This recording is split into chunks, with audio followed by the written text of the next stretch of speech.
আমার মুক্তি আলোয় আলোয়, এই আকাশে আমার মুক্তি ধুলায় ধুলায়, ঘাসে ঘাসে, এই আকাশে আমার মুক্তি আলোয় আলোয়। কি তোমরা ভালো আছো তো? সবাই ভালো আছো?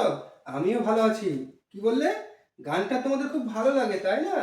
হ্যাঁ, গানটা আমারও ভালো লাগে, তাই তো গাইলাম গানটা। বলো তো, এই যে গানে আমি কাদের সম্পর্কে বললাম এখনই গানটা গাওয়ার সময়? কি বললে? আলো। কাদের ছবি, কাদের কথা বললাম? আলো। আলো কে দেয় আমাদের? আলো দেয় সূর্য থেকে, আমরা আলো পাই তাই না? আলো সূর্য থেকে পাই। আর কার কথা বললাম? আলো, বাতাস, আকাশ, এদের কথা বললাম। আর ঘাস বললাম, তাই তো? এগুলো কি জিনিস বলো তো? এগুলো, হ্যাঁ, এগুলো আমাদের প্রকৃতির জিনিস, তাই তো? আমরা প্রকৃতির উপাদান সম্পর্কে পড়তে গিয়ে গত ক্লাসে শিখেছিলাম এগুলো আমাদের প্রকৃতির উপাদান সবকিছু, তাই না? তাহলে তোমরা আর কয়েকটা প্রকৃতির উপাদান বলো তো। বলো, কি বললে? পাহাড়। হ্যাঁ, দেখো পাহাড় কি এমন হয়? আমি একটু ছোট্ট করে আঁকার চেষ্টা করছি, দেখো খুব ভালো হয় না যদিও, তবুও আঁকছি। পাহাড় এমন হয়, তাই না? আর বলো তো, হ্যাঁ, কি বলে? চাঁদ। বাহ, খুব সুন্দর বলেছো। দেখো চাঁদ, দেখো একসঙ্গে আমরা চাঁদ সূর্য দেখে নিলাম, তাই না? হ্যাঁ। আর বলো, বলো রাখি, কি বললে? নদী। বাহ, সুন্দর সুন্দর, তোমরা কিন্তু প্রকৃতির উপাদানের নাম বলছো। নদী। আর হ্যাঁ, দেখো তো এমনটা নদীর ছবি হয় কিনা? এমন হয় নদীর ছবি? নদীতে এটা কি? এটা তো আমি মাছের ছবি এঁকেছি, তাই না? আর এটা নদীর ছবি করে দিলাম। নদী আমাদের এইরকম করে বয়ে চলে, তাই তো? তাহলে এই যে চাঁদ, সূর্য, পাহাড়, নদী, এগুলো কি? এগুলো আমাদের প্রকৃতির উপাদান, তাই তো? আর আমরা সবাই কি বলতো, এই যে আমরা সবাই এখানে এসেছি, কেন এসেছি? এটা কোন জায়গায় এসেছি আমরা বলতো? হ্যাঁ, আমরা বিদ্যালয়ে এসেছি, তাই তো? আমরা এখন কোথায় এসেছি? হ্যাঁ, আমরা এখন বিদ্যালয়ে এসেছি। বিদ্যালয়ে কেন এসেছি গো? বলতে পারবে তোমরা? হ্যাঁ, বিদ্যালয়ে আমরা শিক্ষা নেবার জন্য এসেছি, তাই তো? কিন্তু তোমরা কি জানো, আমাদের একজন মহান কবি ছিলেন সুনির্মল বসু। উনি কি বলেছেন?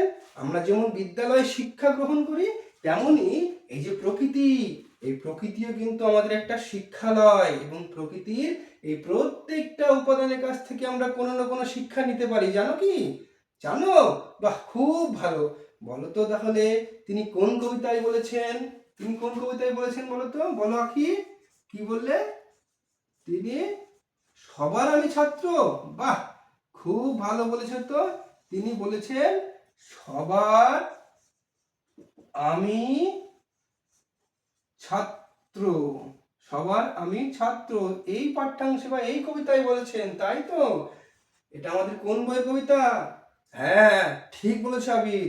এটা আমাদের পাতাবাহের বাহার বইয়ের কবিতা, তাই না? এটা আমাদের কোন বইয়ের? আমাদের কোন বইয়ের এটা? পাতাবাহার বইয়ের। এটা আমাদের আছে পাতা বাহার বইতে, এটা আছে। তাহলে এই যে পাতাবাহার বইটা সবার আমি ছাত্র, এখন এটা আমাদের কোন ক্লাসের বই? হ্যাঁ, বলো আখি। চতুর্থ ক্লাসে। হ্যাঁ, ঠিক বলেছো। আমরা এখন তো নতুন ক্লাসে উঠে পড়েছি, চতুর্থ ক্লাসে, তাই না? আমরা এখন চতুর্থ ক্লাসে উঠে পড়েছি। আমাদের চতুর্থ ক্লাসের বইতেই আমরা পাবো। কোন বইটাতে বলো তো? হ্যাঁ, ঠিক বলেছে রাহুল, পাতাবাহার বইতে, তাই না? আমাদের পাতাবাহার বইয়ে একদম প্রথমেই আছে, তাই না? আমাদের পাতাবাহার বইয়ে একদম প্রথমেই আমরা এটা পেয়ে যাব। পাতাবাহার বইয়ে তো পাতাবাহার লিখে দিয়েছি। তো এখন তো আমরা নতুন ক্লাসে উঠে পড়েছি। আবার দেখো, বছরটাও নতুন চলে এসেছে। আজকে তারিখটা তোমরা বলতে পারবে কত তারিখ আজকে? বলো। হ্যাঁ, ঠিক বলেছ না, আজকে জানুয়ারি মাসের 2 তারিখ। আর কোন সাল? 26 সাল। দেখো, সুনির্মল বসু কোন কবি লিখেছে? কবি সুনির্মল বসু এই কবিতাটি লিখেছে, তাই তো? কবি সুনির্মল বসু। তোমরা কি জানো ইনি কবে জন্মগ্রহণ করেন? ইনি জন্মগ্রহণ করেন 1903 সালে। কোথায় বলো তো? বিহারে। এবং তিনি আমাদেরকে যে সুন্দর প্রকৃতি সম্পর্কে এই কবিতাটি দিয়েছেন। এবং তিনি কি করেছেন? আরো অনেক বই লিখেছেন, গ্রন্থ লিখেছেন, যাদের মধ্যে কয়েকটি উল্লেখযোগ্য গ্রন্থ কি জানো? এই যে আমাদের বইয়ের নাম পাতাবাহার, তিনি পাতাবাহার নামে একটি সুন্দর বই লিখেছেন, অর্থাৎ গ্রন্থ লিখেছেন। হ্যাঁ, এছাড়াও তার যেমন আরো অনেক অনেক গ্রন্থ আছে, হইচই, হ্যাঁ, এইসব নামে অনেক গ্রন্থ লিখেছেন। কবি কি বলছেন? কবি তার কল্পনায় ভেবে নিয়েছেন এবং কবি আমাদের শেখাচ্ছেন যে আমরা প্রকৃতির কাছ থেকেও অনেক কিছু শিখতে পারি। এই গোটা বিশ্ব প্রকৃতি কিন্তু আমাদের কাছে একটা শিক্ষালয়। জানো কবি যেটা বলছে এটা কিভাবে শিক্ষালয়, আমরা সেইটা আজকে জানবো। কবির কবিতাগুলো একটু একটু করে পড়বো আর আমরা জানবো, বুঝলে? কবি প্রথমেই বলছে যে আকাশ আমায় শিক্ষা দিল উদার হতে ভাই রে। আকাশ আমায় শিক্ষা দিল উদার হতে ভাই রে। আকাশ কেমন শিক্ষা দিয়েছে? আকাশ আমাদের শিক্ষা দিয়েছে উদার হতে। আকাশ কেমন শিক্ষা দিয়েছে? উদার হতে শিক্ষা দিয়েছে। কেমন? উদার হতে। আমরা কিভাবে উদার হবো বলো তো? আকাশটা কেমন? আকাশ দেখেছো তোমরা? দেখেছো? আকাশ দেখবে এই বড় আকাশ, তাই না? যেদিকেই তাকাই আমরা তার কোনো দিক দিগন্ত কিনারা নেই, আছে কি?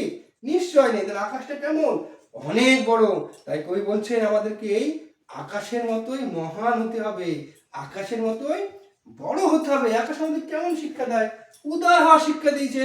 আকাশ আমায় শিক্ষা দিল উদার হতে ভাই রে। আকাশ যেমন এই বড়, অনেক উদার, তাই না? আকাশ কি অনেক বড় বড়, তার কি কোনো মনের মধ্যে অহমিকা আত্মহমিকা আছে? নেই তো, সে তো চুপচাপ থাকে এবং সে যেন অনেক বড় দিল খোলা হয়ে আছে। তাই বলছে আকাশ আমায় শিক্ষা দিল উদার হতে ভাই রে।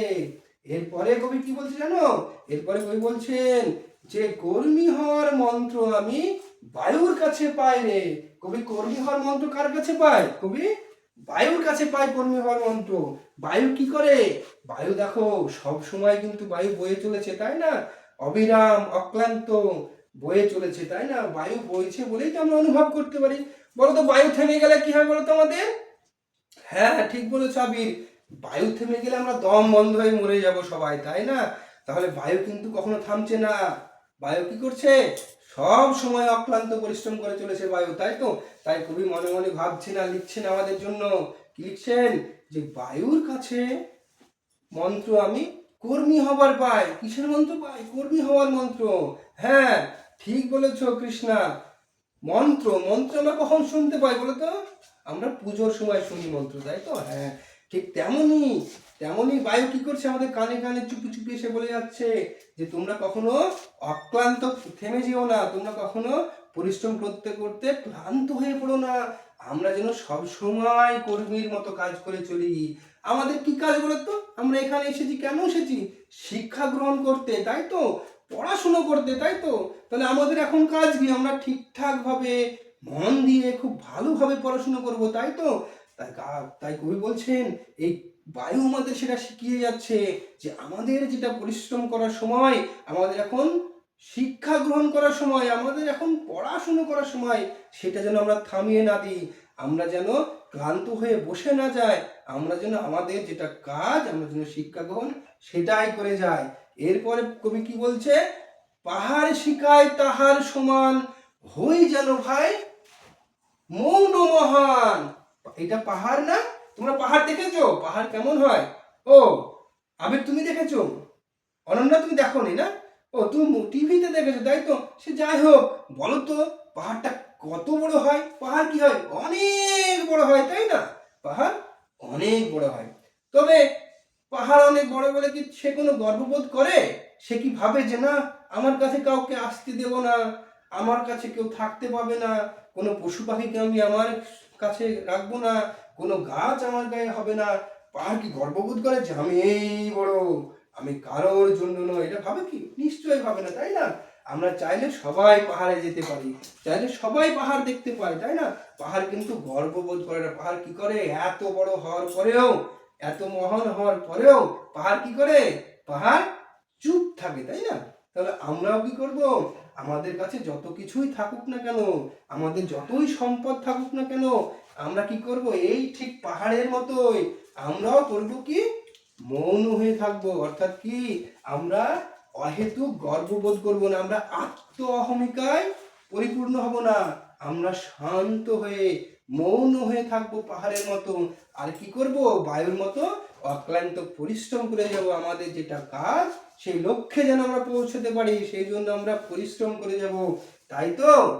এরপরে বলছে কবি, খোলা মাঠের উপদেশে, খোলা মাঠের উপদেশে দিল খোলা হয় ভাই রে। তাহলে খোলা মাঠ কি, তোমরা মাঠে গিয়েছো, খেলতে গিয়েছো? অনেক সময় খোলা মাঠে দেখবে বাবারা যখন আমাদের মাঠে চাষাবাদ করতে যায়, তোমরা অনেক সময় গিয়েছো তো, গিয়েছো না? ও আখি কি বলে গিয়েছো? হ্যাঁ, কেমন হয় বলো তো? অনেক বড় হয়, তাই না? যেদিকে তাকায় শুধু দিগন্তের পর দিগন্ত, মাঠ কি শুধু বিস্তৃত মাঠ, তাই না? তাই মাঠের মতো আমাদের মনটাকেও কবি বলছেন, এই যে মাঠটা যেমন খোলামেলা ফাঁকা, অনেক দূর বিস্তৃত, আমাদের মনটাকে এরকম অনেক বড় করতে হবে। আমাদের মনে যেন কারোর প্রতি ঘৃণা, বিদ্বেষ, হিংসা এইসব যেন একদম না থাকে। আমাদের দিল খোলা হতে হবে। দিল খোলা কিভাবে হব? আমাদের যেন ছোট বড়, উঁচু নিচু, জাতপাত এইসবের যেন দ্বিধাদ্বন্দ্ব মনের মধ্যে না থাকে, তাই না? আমরা যেন কারোর প্রতি ঘৃণাবোধ না রাখি, সবাইকে আপন মনে করি। এই শিক্ষাই আমাদের কে দিচ্ছে? এই শিক্ষায় দিচ্ছে আমাদের খোলা মাঠ। কে দিচ্ছে গো? এই শিক্ষায় দিচ্ছে আমাদের খোলা মাঠ। খোলা মাঠ কি শিক্ষা দিচ্ছে আমাদের? উদার হওয়ার খোলা মাঠ কি শিক্ষা দিচ্ছে আমাদের? দিল খোলা হওয়ার শিক্ষা দিচ্ছে। আর উদার হওয়ার শিক্ষা কে দিয়েছে? আকাশ। আকাশ আমাদের কি শিক্ষা দিয়েছে? আকাশ শিক্ষা দিয়েছে উদার হওয়ার। আর বলো তো, কর্মী হওয়ার মন্ত্র কার কাছে পেয়েছি আমরা? আবির, কর্মী হওয়ার মন্ত্র, হ্যাঁ ঠিক বলেছো, বায়ুর কাছে। বায়ুর কাছে কর্মী হওয়ার মন্ত্র পাই। কার কাছে? বায়ুর কাছে কর্মী হওয়ার মন্ত্র পাই। কার কাছে পাই? বায়ুর কাছে পাই, তাই না? বায়ুর কাছে আমরা কি পাবো? কর্মী হওয়ার মন্ত্র পাবো।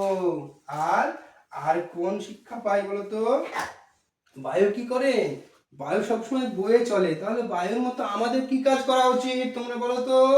হ্যাঁ, খুব ভালো, ঠিক বলেছো। আমাদেরকেও বায়ুর মতো যেমন বায়ু কাজ করে, আমাদেরকেও পড়াশোনা করতে হবে, তাই না? লেখাপড়া করতে হবে। আমাদের কি করতে হবে? আমাদেরকে, আমাদের পরিশ্রম কি, আমাদেরকে লেখাপড়া করতে হবে। লেখাপড়া করতে হবে, অক্লান্ত ভাবে লেখাপড়া করতে হবে, তাই না?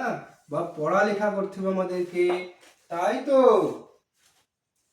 পাহাড় আমাদের কি শেখায়? এই যে পাহাড়ের ছবিটা ছিল, আমি মুছে দিলাম। পাহাড় আমাদের শেখায়, পাহাড় শেখায় তাহার সমান, বলো বলো। হ্যাঁ ঠিক বলেছো, হই যেন ভাই মৌন মহান। তাহলে পাহাড়ের মতো বড় হয়ে আমাদের কি হতে হবে বলো তো? মৌন মহান, তাই তো আবি? হ্যাঁ তোমরা একদম ঠিক বলেছো। বাহ, তোমরা তো সব মনে রেখেছো দেখছি, কে আমাদের কি শিক্ষা দিচ্ছে। তাহলে বলো তো, এই কবির নামটা আমি মুছে দিলাম। হ্যাঁ বলো তো তাহলে, এই যে আমরা আজকে যেটা পড়ছি, কি পড়ছি? সবার আমি ছাত্র। কে লিখেছে এটা? বলো অনন্যা। হ্যাঁ ঠিক বলেছে, একদম খুব ভালো, খুব ঠিক বলেছে। কে লিখেছে? সুনির্মল, সুনির্মল বসু। কে লিখেছে? সুনির্মল বসু। আচ্ছা বলো তো, সুনির্মল বসুর একটা গ্রন্থের নাম বলো তো? আমরা কিন্তু কবিতাটা পড়ার আগেই বলেছিলাম। ঠিক বলেছ রাকেশ, কি বললে? পাতাবাহার। বাহ, তোমরা দেখছি খুব মনে রেখেছো। হ্যাঁ, আমরা যে পাতাবাহার বইটা পড়ছি, এই পাতাবাহার বইটা নয় কিন্তু, তিনি অন্য একটি গ্রন্থ লিখেছিলেন পাতাবাহার নামে। কি গ্রন্থ লিখেছিলেন? পাতাবাহার নামে। পাতাবাহার কি গ্রন্থ? পাতাবাহার, হ্যাঁ তিনি পাতাবাহার নামে গ্রন্থ লিখেছিলেন। এবার বলো তো, কবির প্রথমেই, আমাদের কবিতার প্রথমেই যে কবি বলেছেন, কে শিক্ষা দিচ্ছে আমাদেরকে প্রকৃতির? হ্যাঁ প্রকৃতির, বলো আকাশ। হ্যাঁ প্রকৃতি আমাদের আকাশ শিক্ষা দিচ্ছে। প্রকৃতির আকাশ আমাদেরকে শিক্ষা দিচ্ছে। আচ্ছা বলো তো রিতেশ, আকাশ আমাদের কি শিক্ষা দেয়? হ্যাঁ, উদার হওয়ার শিক্ষা দেয়। আকাশ আমাদের উদার হওয়ার শিক্ষা দেয়। উদার, হস্যু দয়াকার র, উদার। তোমরা কিন্তু আবার এটা লিখে ফেলো না যেন, হস্যু দ র, এটা যেন লিখো না উদর। উদর মানে কি বলতো? উদর মানে বক্ষ, তাই তো? উদর মানে, না বক্ষ নয়, উদর মানে পেট। একদম ঠিক বলেছ অনন্যা, উদর মানে পেট। বাহ, তুমি তো খুব ভালো জানা দেখছি। উদর মানে আমাদের পেট। এবার বলো তো, বায়ু আমাদের কি শিক্ষা দিচ্ছে? বায়ু শিক্ষা দিচ্ছে হ্যাঁ, বায়ু আমাদের কর্মী হওয়ার শিক্ষা দিচ্ছে। ঠিক বলেছ অনন্যা, বায়ু আমাদের কর্মী হওয়ার শিক্ষা দিচ্ছে। বায়ু কি শিক্ষা দিচ্ছে? বায়ু আমাদের কর্মী হওয়ার শিক্ষা দিচ্ছে। আচ্ছা রাঘব বলতো, আমরা কেমন কর্মী হব এখন? হ্যাঁ, আমরা এখন পরিশ্রমী শিক্ষার্থী হব। ঠিক বলেছো, আমরা এখন পরিশ্রম করে পড়াশোনা করব। কি করব? আমরা পড়াশোনা করব, আমরা শিক্ষার্থী হব। আমরা কি হব? আমরা হব শিক্ষার্থী। আমরা কি হব? শিক্ষার্থী। বাহ, তোমরা তো সব শিখে গেছো দেখছি। শিক্ষার্থী। হ্যাঁ, আজকে আমরা কোন কোন ছবি এঁকেছিলাম বলো তো? হ্যাঁ, পাহাড়ের ছবি, আর নদীর ছবি, আর সূর্যের ছবি, তাই তো? তো এই ছবিগুলোর মধ্যে কে শিক্ষা দিয়েছে আজকে আমাদের বলো তো? বলো, বলো রাহুল, কি বললে? হ্যাঁ, আজকে আমাদেরকে পাহাড় শিক্ষা দিল। কে শিক্ষা দিল? পাহাড়। বাকি থাকলো কে কে? হ্যাঁ, সূর্য। আর কে? চন্দ্র। আর কে? নদী। বেশ, এই নদী, চন্দ্র, সূর্য এগুলো বাদেও তোমরা প্রত্যেককে আগামী দিন প্রকৃতির বিষয় নিয়ে ছবি এঁকে আনবে। হ্যাঁ, যার যেটা ভালো লাগবে সে সেই প্রকৃতির বিষয়টা এঁকে আনবে। সেইগুলো আমাদেরকে কে কি শিক্ষা দেয় সেগুলো আমরা শিখবো। কি শিখবে তো? হ্যাঁ।